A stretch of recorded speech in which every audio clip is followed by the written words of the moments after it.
When I put the question out there on Twitter and Facebook as to whom I should talk to about wine and chocolate pairing, I was told by several people that I just had to talk to Roxanne Browning.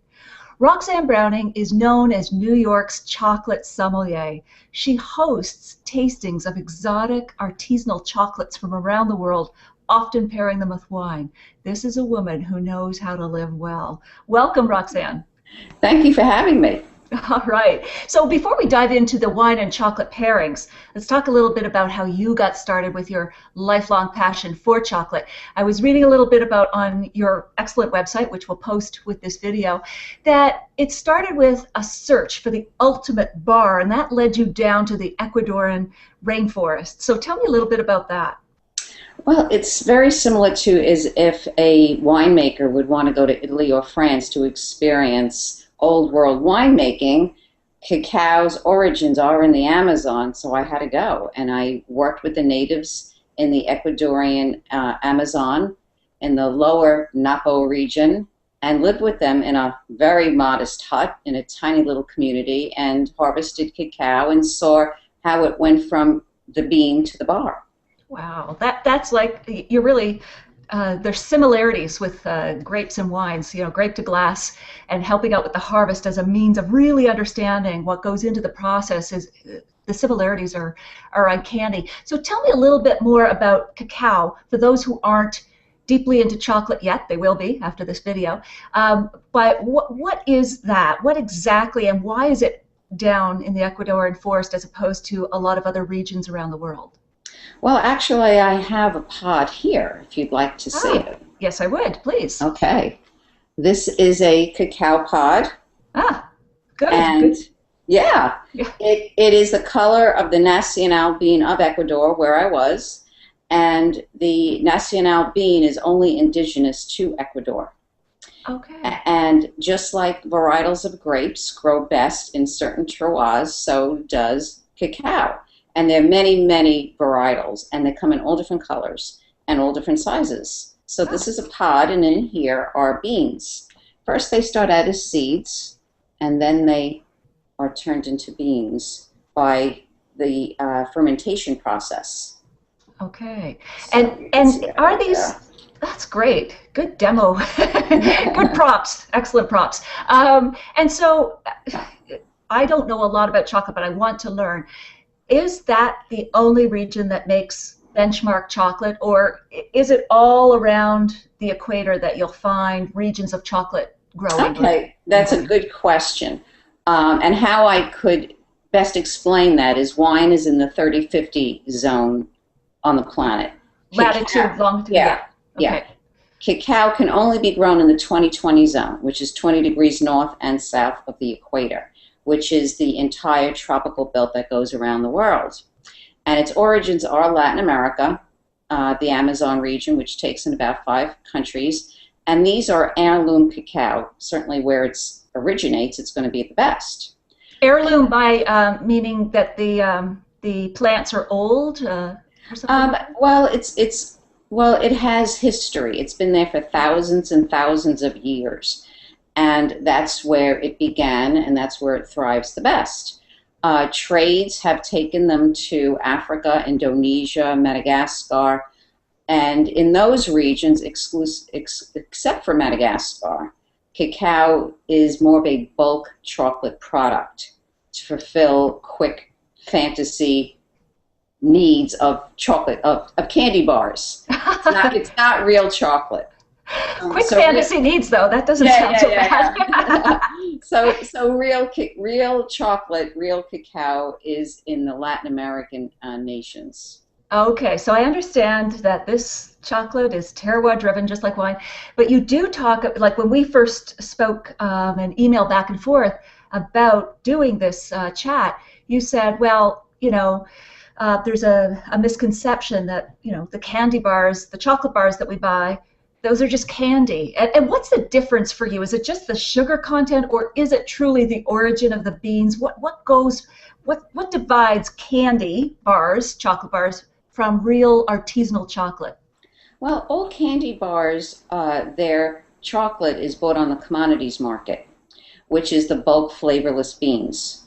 And most of candy The first ingredient is sugar. Further down the line, if you read the ingredients, you'll finally come across chocolate, bulk flavorless. And they have to add a lot of stuff in there to make it taste somewhat like chocolate that's edible. Where when you're dealing with real chocolate, the first ingredient is chocolate. And because it already has a great flavor, there's no need to put additives in there. So all you need is chocolate and sugar. And cocoa butter, which is part of the bean itself. It's extracted a lot like olive oil would be extracted from olives. And I have a little piece here to show you. More props. All right. Yeah. Oh, good. This is cocoa butter. Oh, this is cocoa butter. Yeah, and it comes from the bean. It's extracted out, and it's put back to make the bars, to turn it into a solid, or else we would still have liquid chocolate. And how many beans would have to would it take to create that little pat of cocoa butter that you just had? Well, it takes 3 pods to create 1 chocolate bar. Okay. And there's about 30 to 50 seeds in each pod, depending on the size. Fascinating. Yeah. And again, the parallels with wine. You're talking about that, real artisanal chocolate made from good beans, doesn't need to be doctored, as does wine from really good terroir-driven wine. Doesn't have to be over-manipulated with too much oak or too much, acidification or whatever. So I think we're going to find a happy marriage between these two. All right, so tell me a little bit more about the types of chocolate, because I was intrigued with some of the things that you're mentioning on your website, like single origin and fusion. Maybe tell me a little bit about these things, the types of chocolate. Well, I have some chocolate here if you'd like to.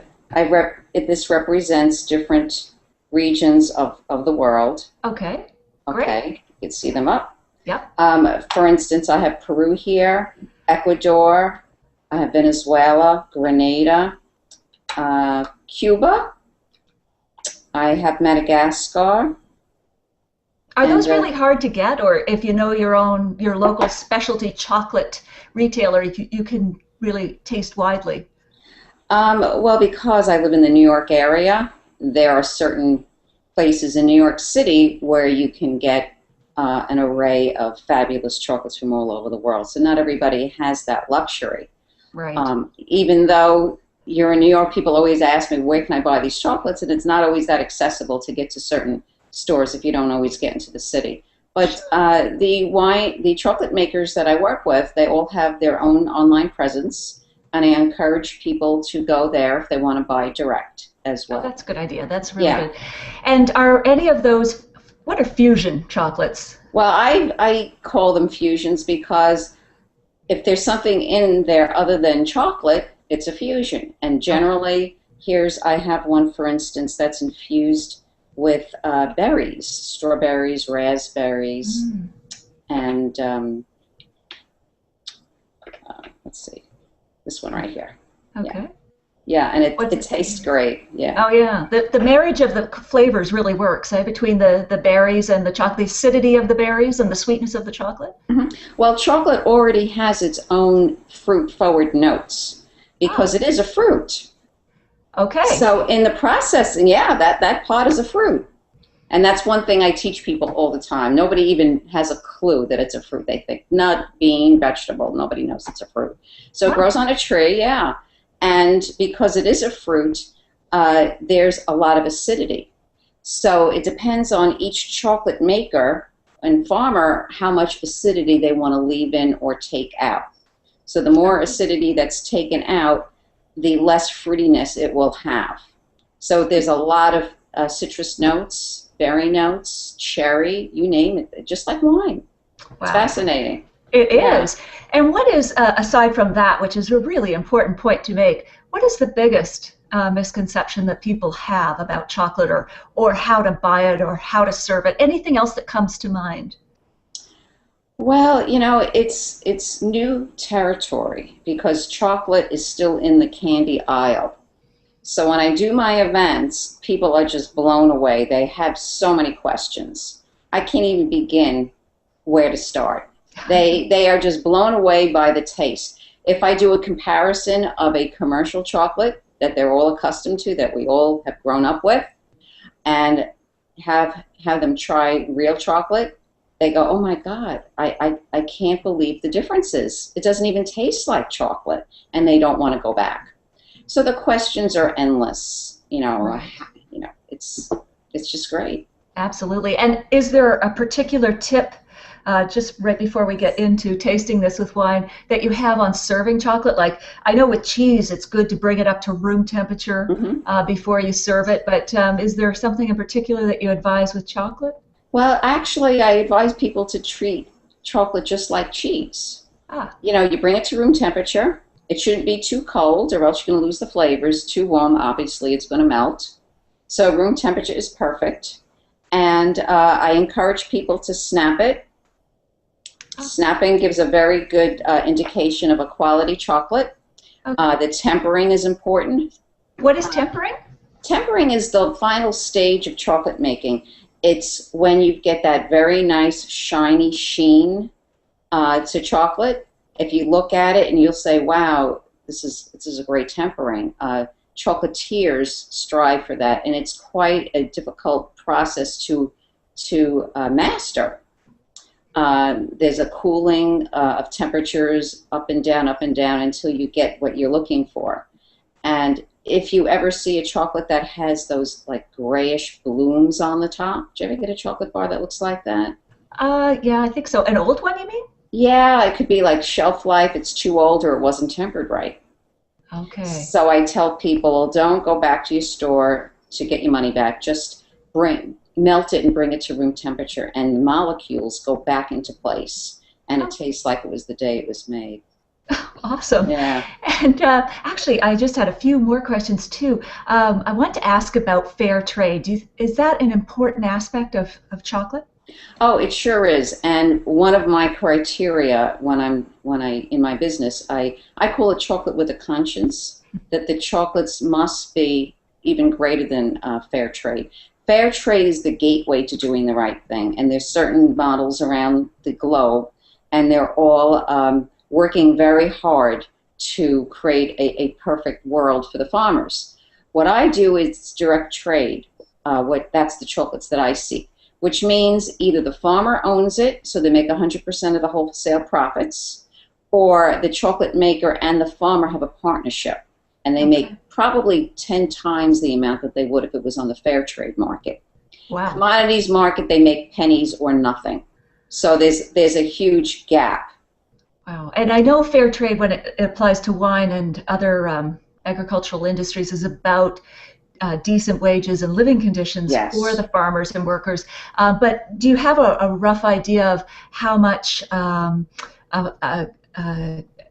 bean farmer earns on an annual basis without fair trade, with fair trade, and with direct trade? Do you have like a rough idea? Well, I can give you a rough idea. I know the farmers in Africa, where 80% of the cacao is harvested for the world's demands, they make pennies per kilo.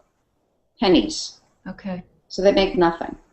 right. And it's basically, it's controlled by the brokers in the commodities market, and they're the ones that make the money. And unfortunately, also in Africa, a lot of the harvesting is done by child slavery, Hmm. cheap labor, and cheap real estate, and cheap chocolate keeps the cost down. Another reason you don't want to buy chocolate from that region. But most people don't know that. And then the fair trade market is generally 4 times that amount, and it's really something that most people are familiar with. You get it in coffee, sugars, teas. You got to start to see the fair trade label on a lot of products, including chocolate. Right. And Uh, wine these days as well has it. yeah. Yeah. Now on the direct trade, like I said, they make 100% of the wholesale profit, so they're making so much more. And they do gauge their numbers by what the world's demand is on the commodities market. So chocolate makers are willing to spend a lot more for heirloom beans compared to what they get it on the commodities market, uh, but they also charge a lot more for their chocolate bars, and Okay. rightly All right. so. Yeah. Absolutely. All right.